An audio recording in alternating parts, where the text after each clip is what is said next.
Right.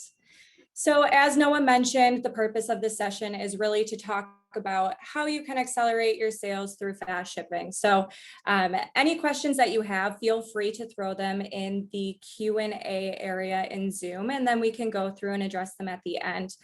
Some of the questions that you may have might be answered throughout the presentation, so we can just wait until the end to get those taken care of.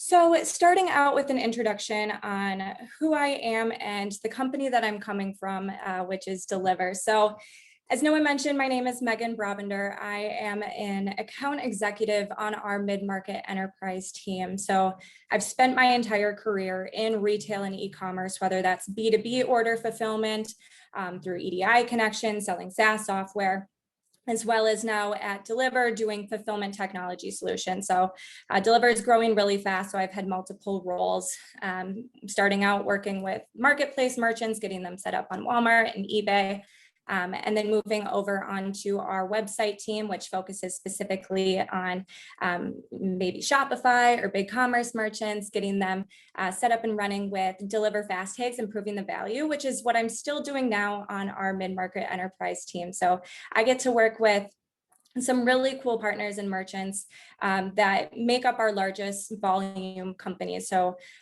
over a certain order volume threshold, getting them interested in Deliverr, teaching them who we are, and then getting to bring them on and maintain those relationships. So it's a really fun conversation, get to talk to companies as they continue to grow.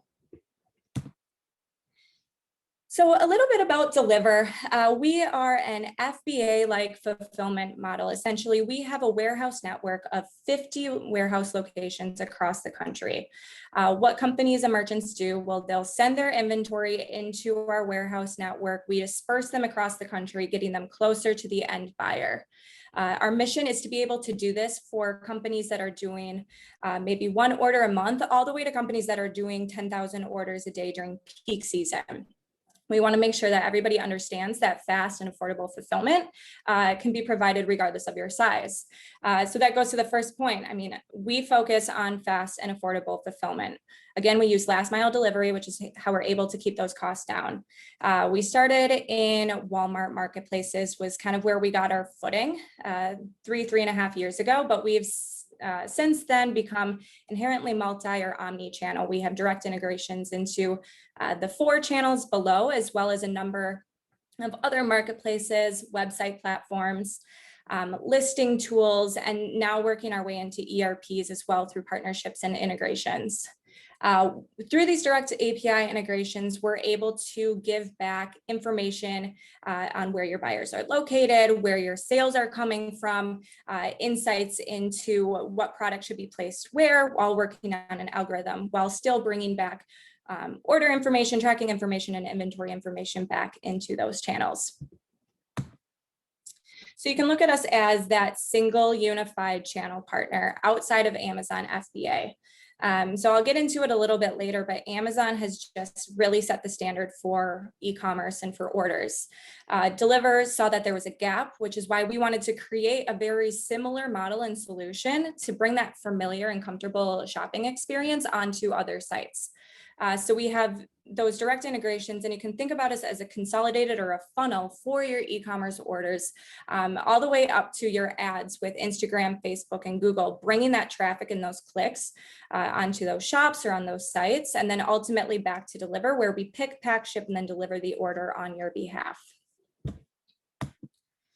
So starting off, why do shipping times matter? Why are we having this conversation? So I guess whether we like to admit it or not, Amazon has really classically conditioned buyers to expect fast and free delivery. It's become the norm over maybe the last 5 years when they started rolling out that Prime program, but especially in 2020 last year. 99% of customers are expecting it.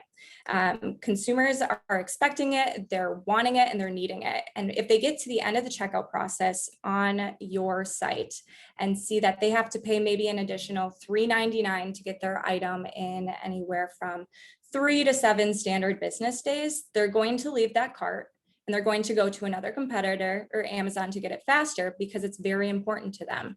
They're already paying for the item, they don't want to pay for shipping as well. It's also a huge brand differentiator. So not every company has the partner or the internal resources to execute on fast shipping, which sets you apart from your competitors to steal those sales. So 97% of consumers see that this is a determining factor on whether or not they're going to actually check out on your website.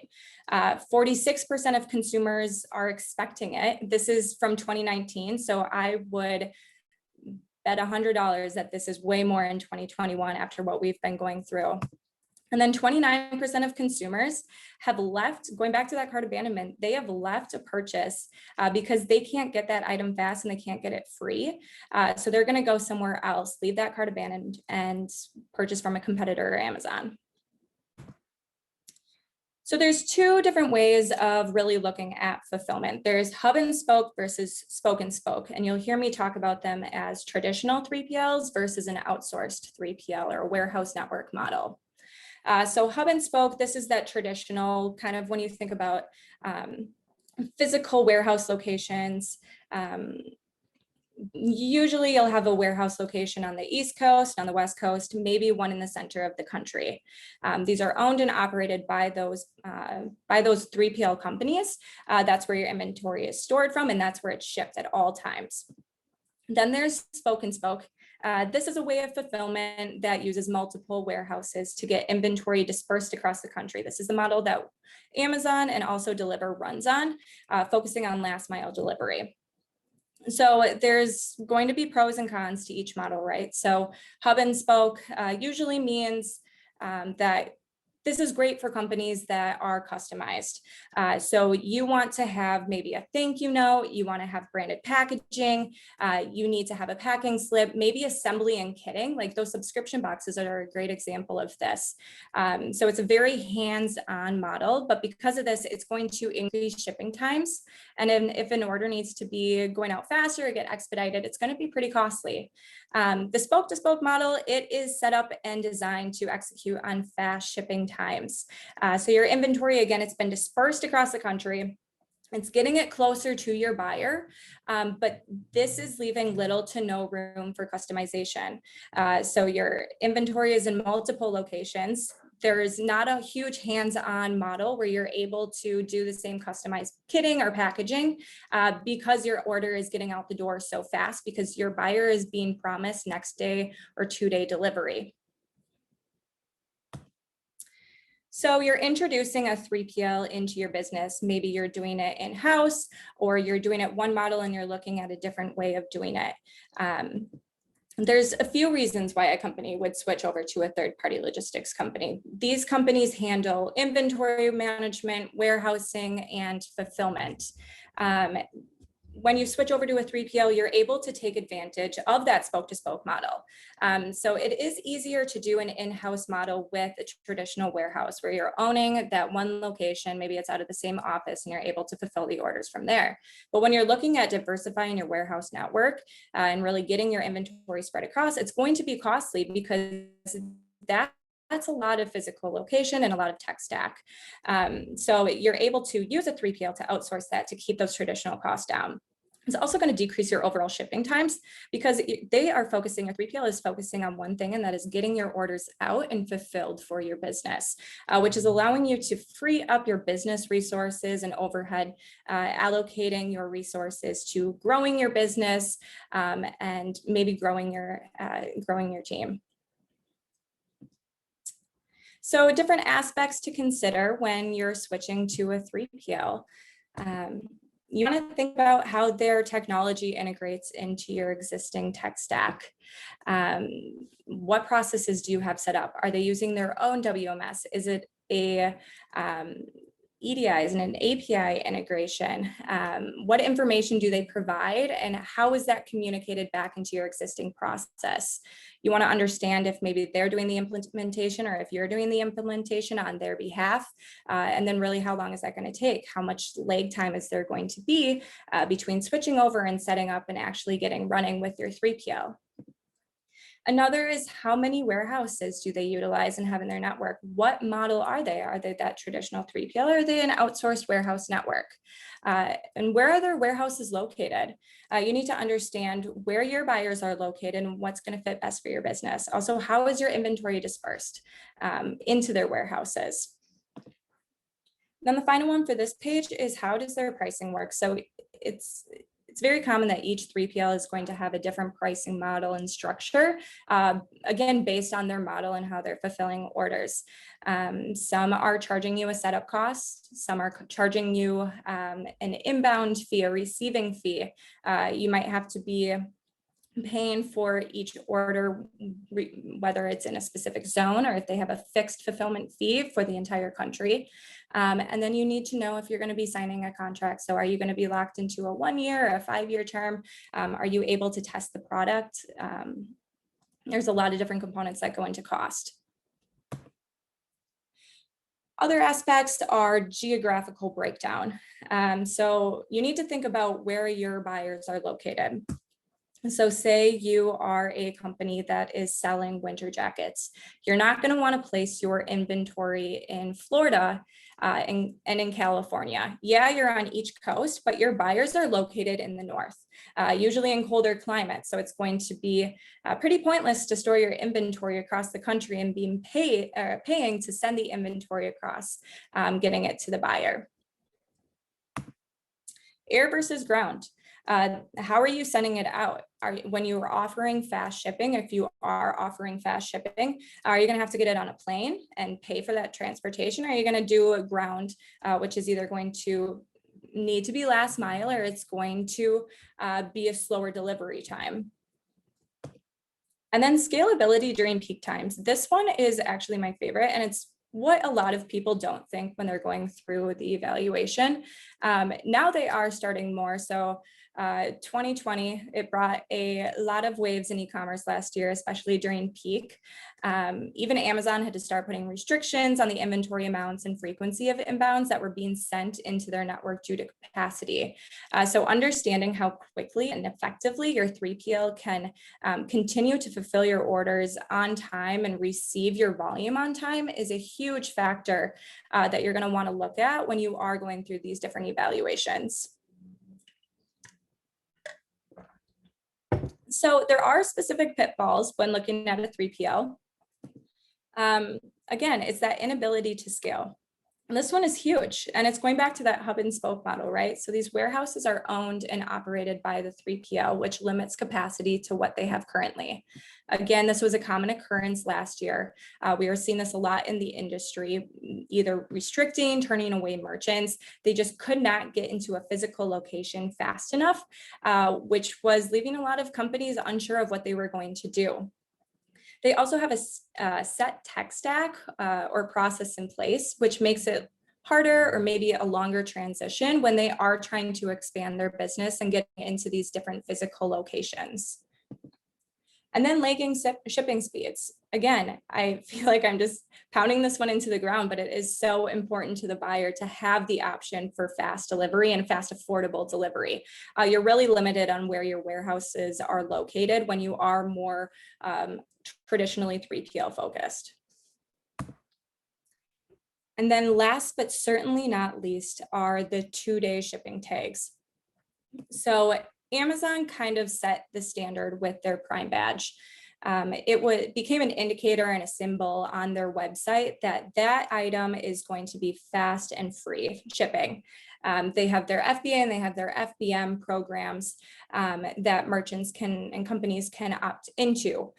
They saw that the Prime badge became extremely effective. People were paying subscriptions to get the option to do it. And then they included filtered searches to limit even more competition to the listings that have that Prime badge.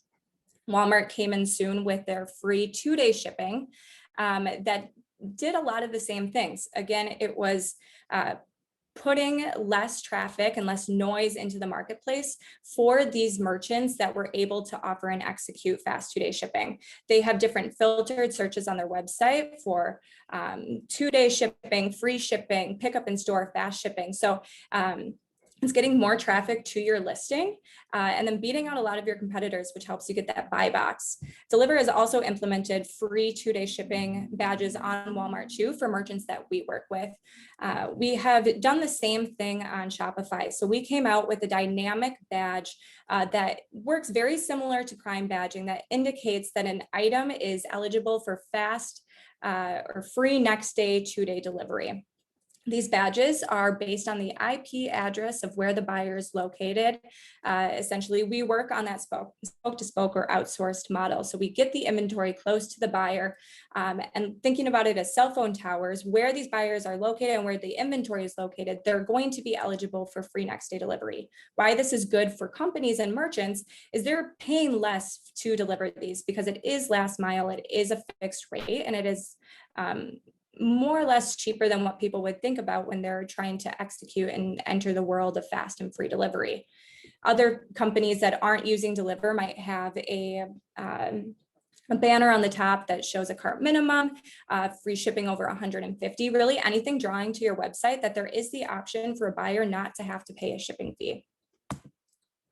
Going on to Facebook and Instagram as well, these are new marketplaces that a lot of buyers are focusing and drawn to because they're sitting on social media without even thinking that they're shopping, but they're going to see different badging for free 2-day shipping or free next day shipping. Again, very similar to how the Shopify platform is working, which is, again, differentiating you from your competitors, giving you that edge, and then getting those clicks back to your site instead of them just continuing to scroll.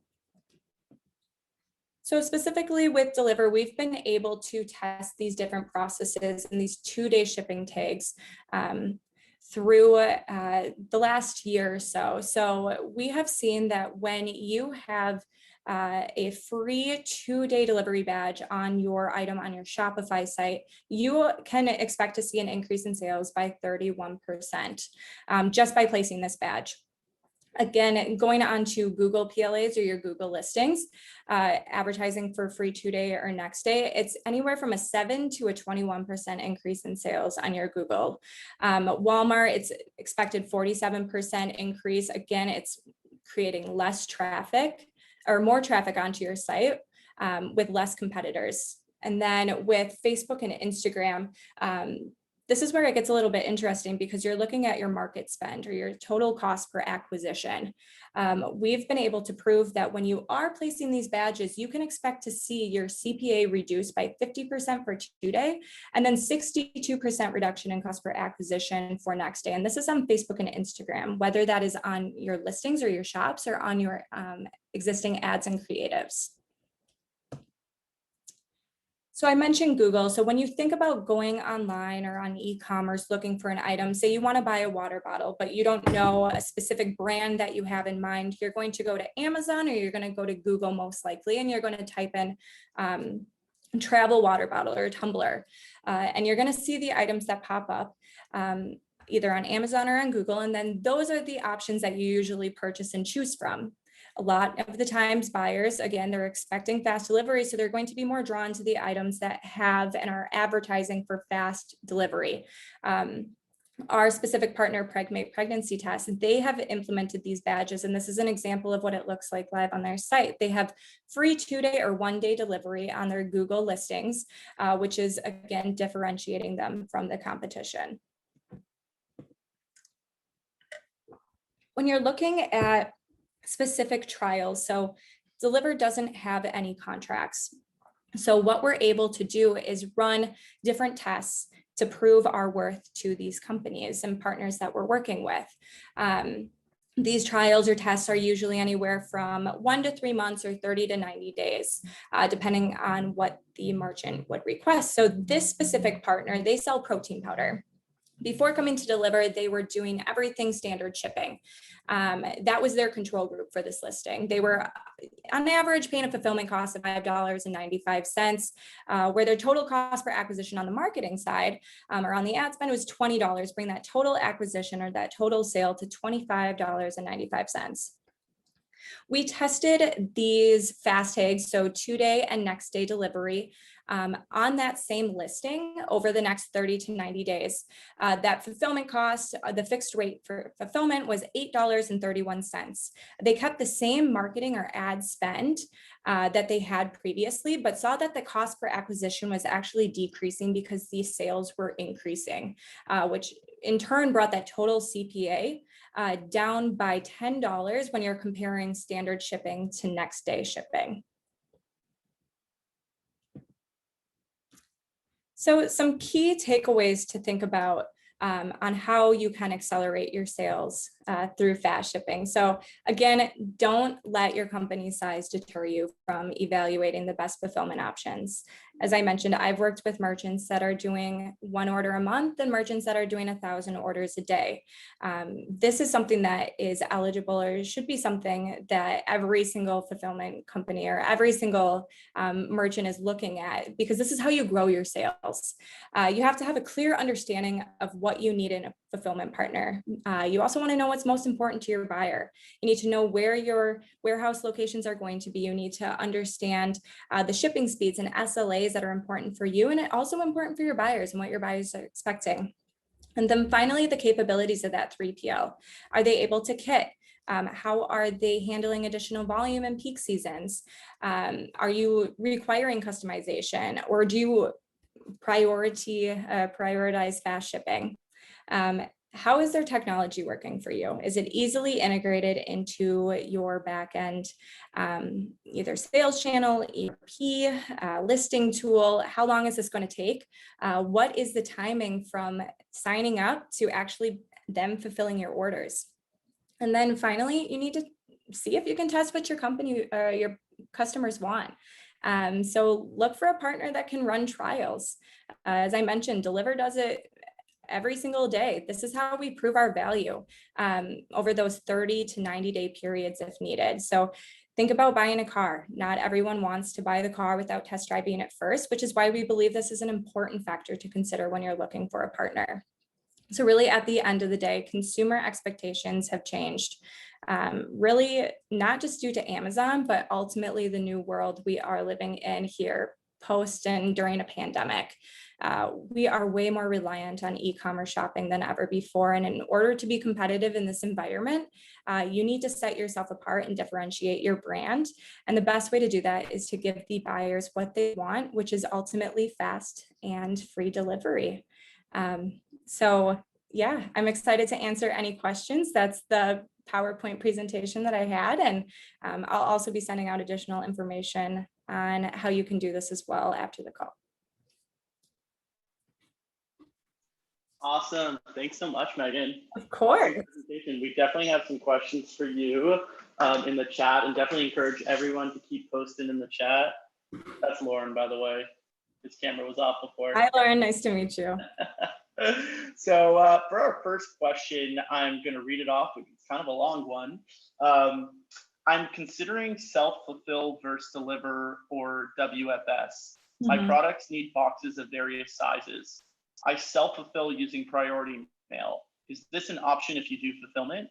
If product needs to be signed for, can you set that requirement? How do I know how many items to send to each warehouse, or is the stuff sent to your central location and you distribute as you see need? That was a lot of questions. That was like 6 questions in one. That's from Karen. Nice. I was going to say, I'm going to dissect this one a little bit. Yeah. So it's a really good question. So I'll start with how do I know how many items to send into each warehouse? I'm assuming that the person asking the question is asking about Deliverr specifically. I think so. Okay, feel free to throw that back into the chat or the Q&As. Okay, she thanks. said yes. Perfect.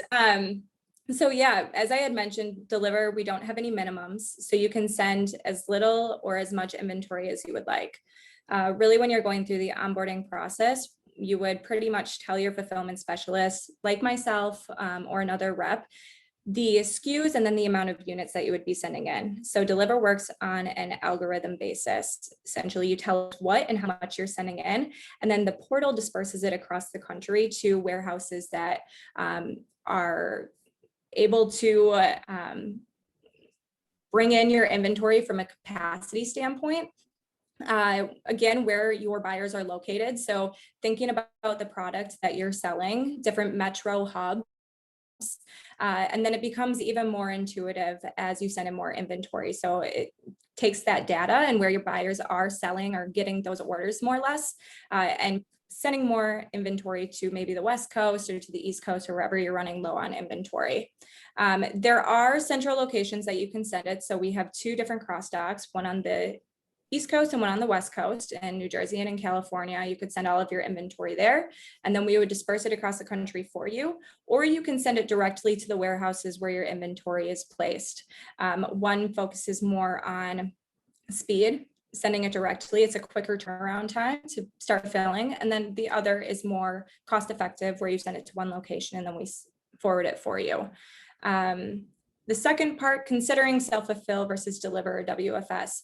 This really depends on the channels that you're selling on and then your order volume and what is most important to your company. So if you're only selling on Walmart, you could look at Walmart, but if you are planning on growing your business onto your own e-commerce website, you want to get into eBay, maybe Wish, again, it depends on your business model. You're going to need additional partners that are able to integrate and get into those different channels that WFS doesn't necessarily have access to.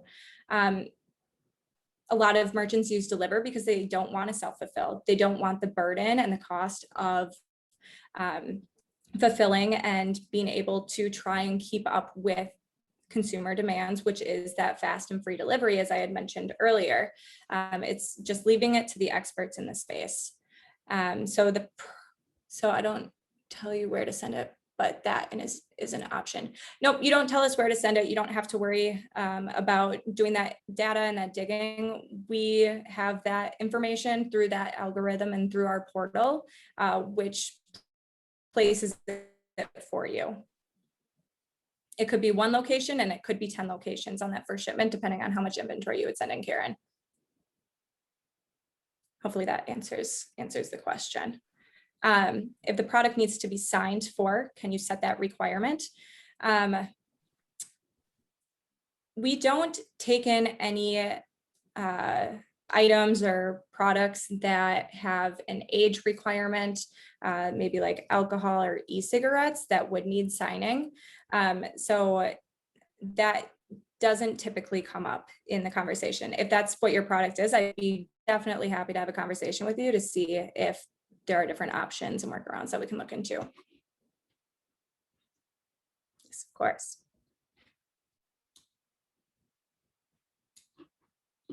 Awesome. Lauren, I think you're on mute. See your lips moving. I was. Very good. I think she had a follow-up question. I'm not sure if you got to that one, Megan. She said, I don't tell you where to send it, but is that an option? Yeah, that was kind of going into what I had talked about earlier. So you don't have to worry about telling us where to send it. You don't have to do the research on where our warehouses are located and how many units you should be sending to each one. So again, say you wanted to send me 100 units of this mug. You would tell me the SKU and you would tell me the amount of units, and then the portal would, or our information and data would place your inventory in warehouses that have the capacity, the higher metro hubs, really getting it where the buyers are located. So you can think of it as a specific warehouse location, and then Deliverr does the work on the back end.